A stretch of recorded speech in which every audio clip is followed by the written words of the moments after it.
Bonjour à tous. Aujourd'hui, je vais parler d'un sujet sans équivoque, de la réalité psychotique. Donc, qu'est-ce qu'une psychose? En fait, c'est simplement le fruit, on va dire, d'une forcément réalité inversée que nous vivons tous et que chacun peut subir à différents niveaux.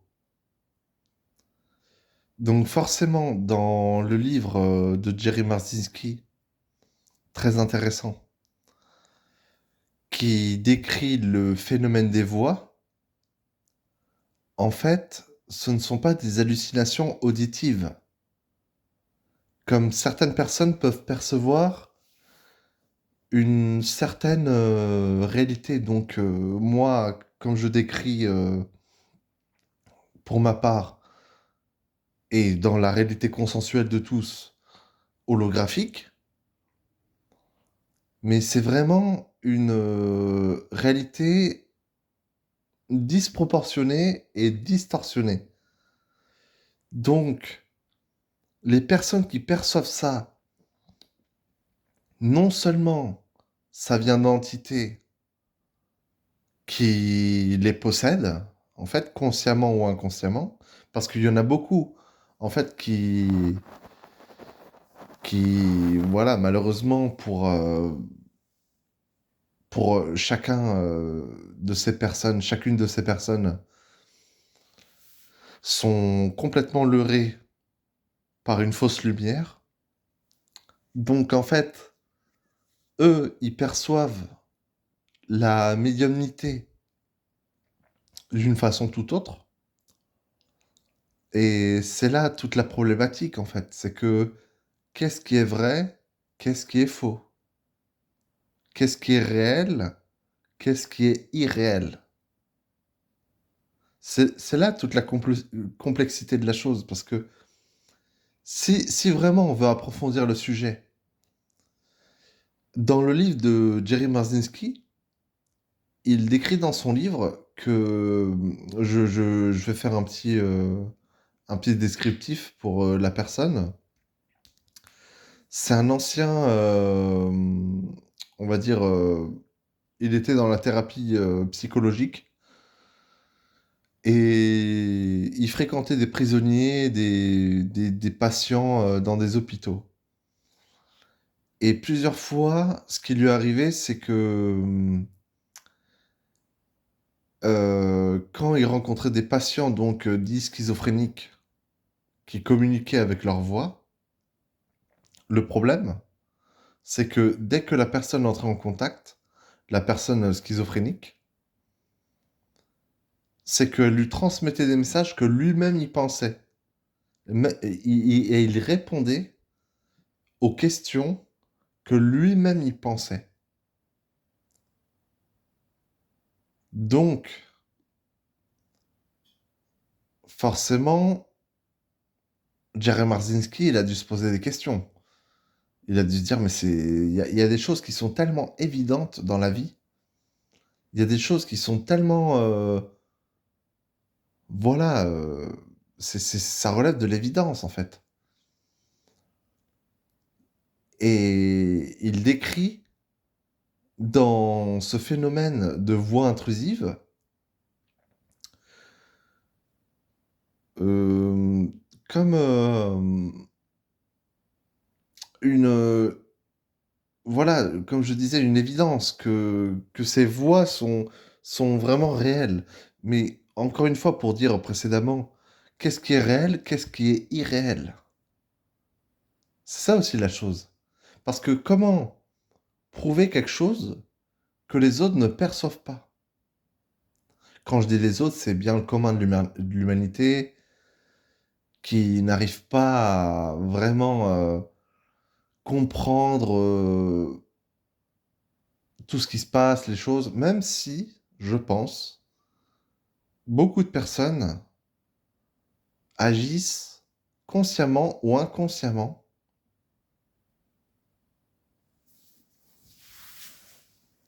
et ils collaborent, en fait. Ils collaborent et malheureusement, ce monde n'ira pas mieux tant qu'il y aura toujours des personnes qui ne penseront qu'à survivre dans ce monde bestial. Ils n'auront pas ce,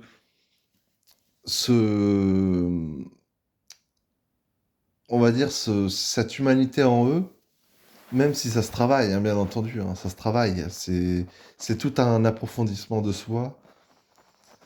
Malheureusement, malgré moi, je ne pense pas à dire que une personne est mieux qu'une autre. Je pense pas dire que une personne a des capacités mieux ou moins bien.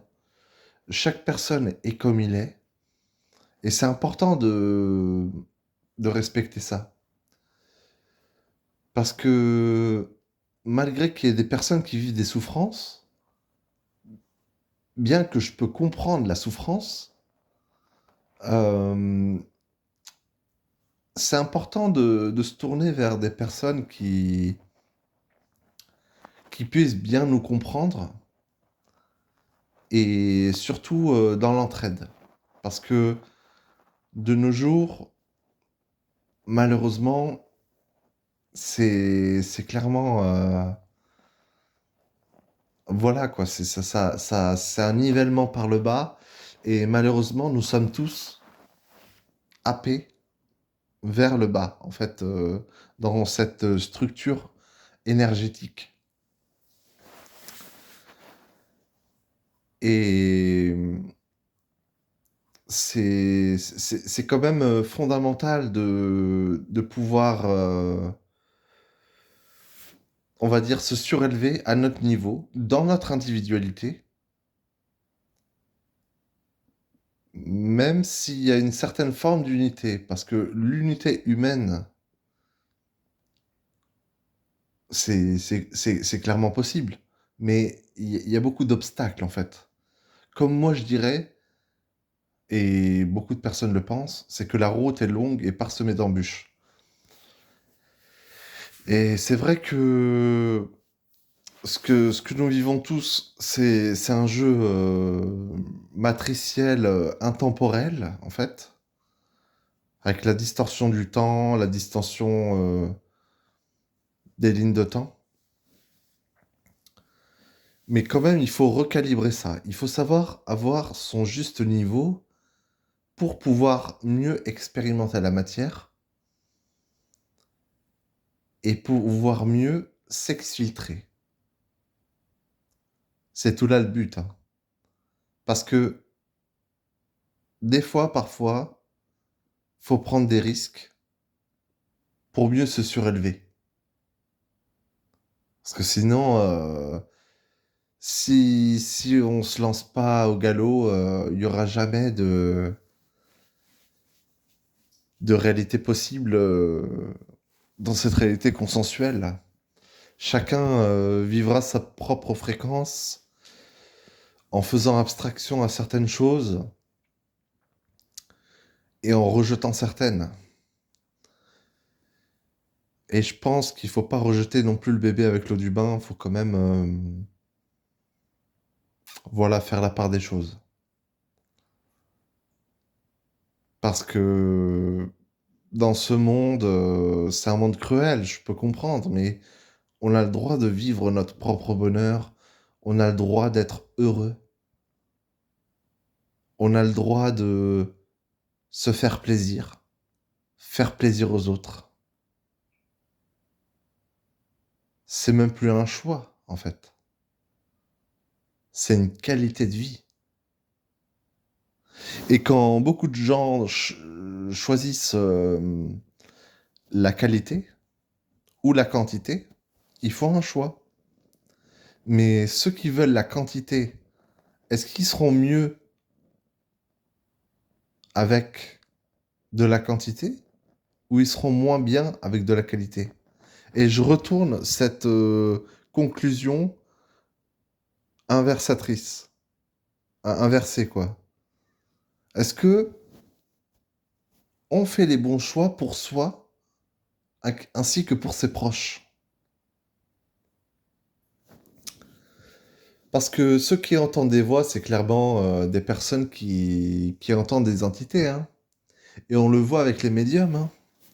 Les médiums, ils perçoivent, ils captent des fréquences, des entités, des voix. Mais moi, ce que je trouve assez sournois, c'est que quand un médium est reconnu par les médias, euh, par la société, par le système, il est accepté. Oh tiens, c'est un médium. Oh tiens, il m'a dit qu'il allait se passer ça. Ça s'est passé. Waouh. Très bien. Mais une fois que la personne entend des voix qui lui disent de tuer, si une personne entend des voix qui lui disent n'importe quel, euh, n'importe quel ordre, et la personne va obéir, sous prétexte que c'est Dieu. Alors Dieu, entre guillemets, c'est assez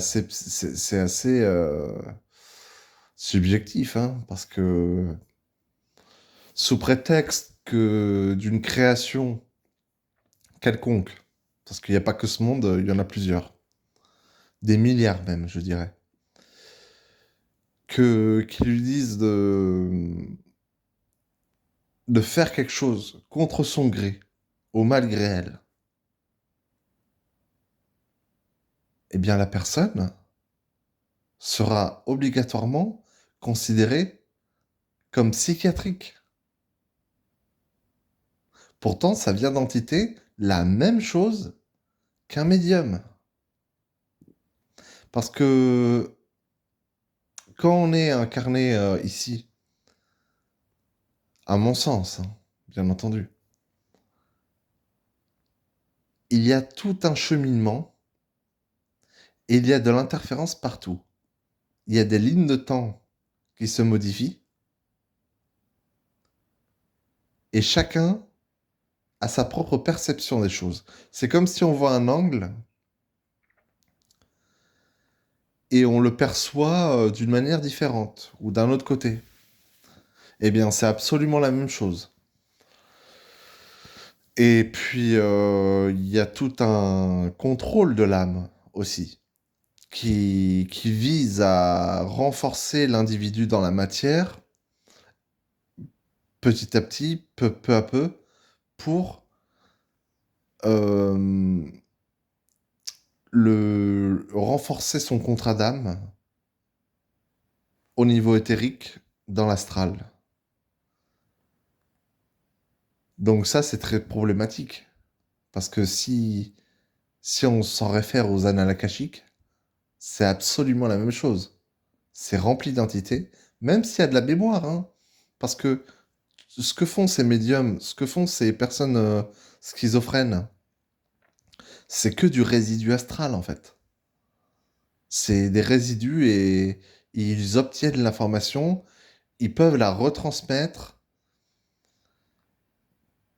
Et c'est comme ça que la plupart des médiums innés, malgré eux, parce que bon, c'est vrai que si on cherche un peu dans Internet, on peut trouver des personnes qui disent nous sommes tous médiums. Oui, je comprends.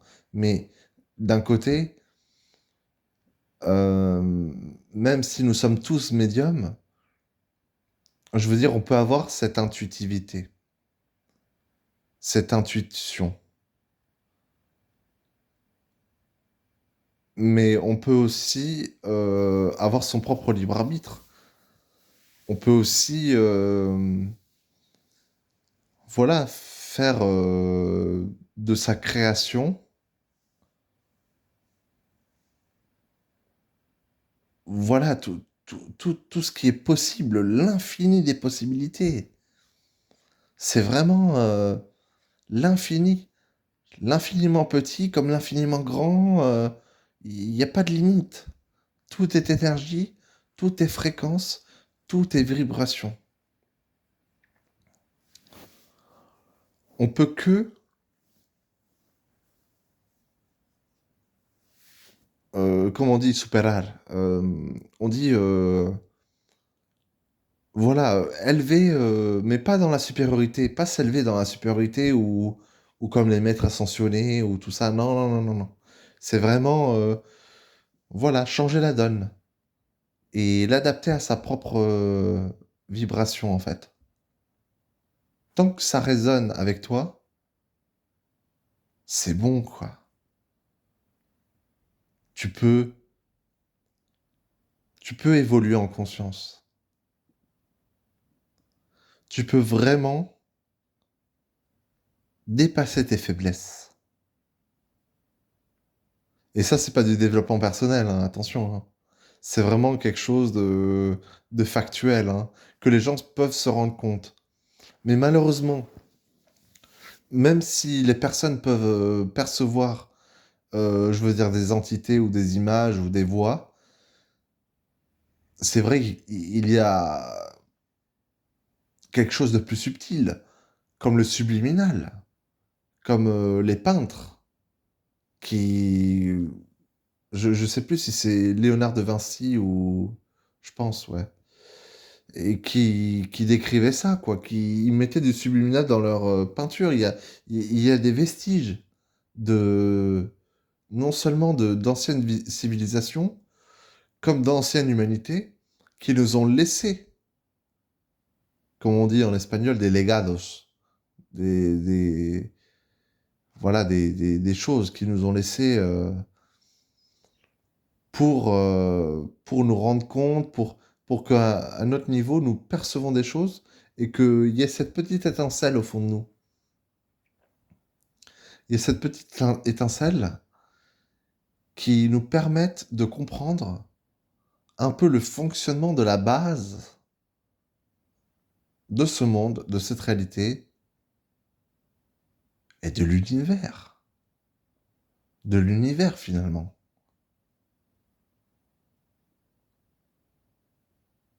Voilà, c'était une petite réflexion. Encore une fois, j'espère que ça vous aura plu. J'espère que je détaillerai plus dans de prochains podcasts des thèmes très intéressants et enrichissants pour l'âme à parcourir et à approfondir. Je vous remercie de votre écoute. Au revoir.